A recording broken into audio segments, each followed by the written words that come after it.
What's up, guys? I'm eHouse. I'm Andre. Welcome to another episode of SpeedSim. And today we're talking about one of our favorite things, Hi Capas. Whee! One of my new favorite things, actually. Andre kind of got me into them. And these are two of our Hi Capas. This one's mine, this one's his. Obviously. And we're going to talk about, just kind of the ways that you can set up your Hi Capa to meet your needs or just to look cool, because there's so much you can do. Yes. And as we've said, it's the M4 of pistols in terms of customizability. All right, so to kick it off, the way I usually set up my pistols, I start off with the sights. The way I have run my sights, I use fiber optic sights exclusively. I'm not a huge fan of blacked out sights. I have a really hard time finding the front sight and meeting up with the back. It's really tough. So what I do is I put a red up front and I put two greens in the back. I have a so much easier time, especially with fiber optics, as you guys know, when the light hits it, it illuminates a little bit and it looks like a red dot basically on your pistol without having a red dot sight, if that makes any sense to you. So I always put two greens in the back and the red one on the front because, like I said, when I run it, it's easier for me to find that red dot and center it into between the two green ones. So that's how I usually set it up. And then on the left-hand side here, I have a thumb rest because I feel it's much more comfortable when I'm using it, and I use the safety on the back to also rest my rear thumb. So that's how I usually set it up. I like my mag wells because I like the flare of it, and when you reload, it definitely helps when you do that. Everything else on the pistol is more personal preference. I kind of like it to look a little bit more flashy. I'm more of a flashy kind of person, and it makes the gun look more authentic and more unique to myself. Whereas I kind of go a different direction. Now, I do run a fiber optic front sight as well. This came with the Tokyo Marui Gold match that this is based on. But I run the red fiber optic front sight, and I run blacked out rear sight. And I actually find that for the same reason Andre likes the fiber optic red front, it's way easier to acquire. I actually can shoot very few handguns with both eyes open because I'm left eye dominant, actually. And I have a very hard time acquiring and keeping a sight picture with both eyes open, but with the red front sight, I have a way easier time.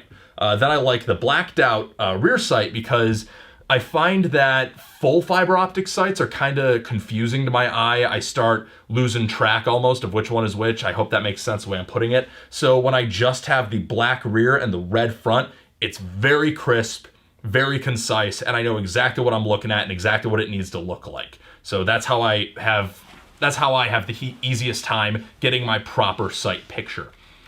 I have a metal slide on here. You can run plastic slides, you can run all kinds of stuff. I just put a basic Airsoft Masterpiece Infinity slide on here. One, because I like the way it looks, and two, because I like having a metal slide because I like running green gas.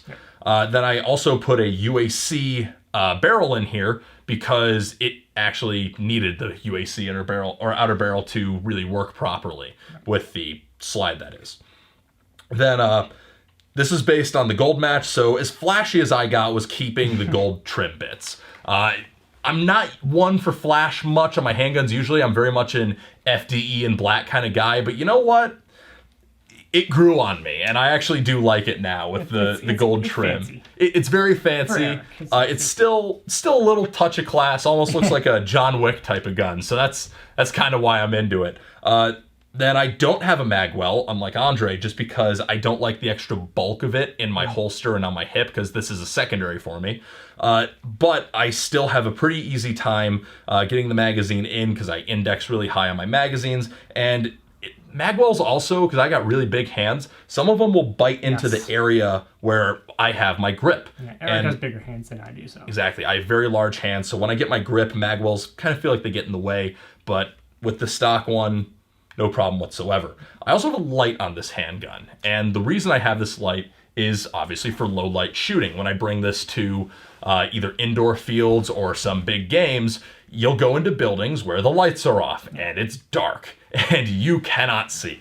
So I have the TLR1 on here because it's a absolutely fantastic pistol light for anything. And the other reason too is when you're shooting low light, and this kind of ties in with the fiber optic, when you turn on the flashlight with your handgun, the light kind of bounces back through the fiber optic and helps you get your sight picture because you've got that red front illuminated just a little bit from the ambient light being bounced back, which is super nice. Then I've got an extended slide release on here, which is incidental. It came with the gun, but I was going to put one on anyway when I was building this. And then I've just got the standard safety, which I do use in game because I like having the safety on. Use your safeties. I short stroke mine. I like the speed of the cyclic rate because I have to go faster. Yeah, I also... It is a primary. That's the thing. He's got his short stroke because it's his primary. I like having the slide release still functional because that lets me know, hey, you're out of ammo, dingus. You got to reload. So it's a realism touch too because most real handguns lock back as well, which I like that. You can keep realism with a Hi Capa. Yeah, I'm not saying you can't. Yeah, it's because mine is, like I said, is my primary. Pistols are my primary, and I needed to go a little bit faster, and with it being short stroke, it does the cycle rate does go a little faster. Unlike Eric's, which is just stock no short stroking, it is a little bit slower of a cyclic rate, as you can tell. Mine goes faster, and his goes a little bit slower. So, but again, like I said, works. this is how we set it up, and hopefully it helps you as well when you're setting your Hi Capa or any pistol really. I mean, this doesn't be exclusive to Hi Capas, but that's, again, like I said, this is how we set it up and why we do the things that we do. Now, hopefully you find this helpful, and one major recommendation I want to make for anyone starting a Hi Capa build, especially on the TM base, the gold match is sweet. Right. All right, guys. Thank you for watching. I hope this helps you. If it does, leave us a comment down below. Give us a like rating. And thanks for watching, and we'll catch you in the next one. Once again, my name is Andre. And I'm E-House. And we'll catch you later. Peace. Bye.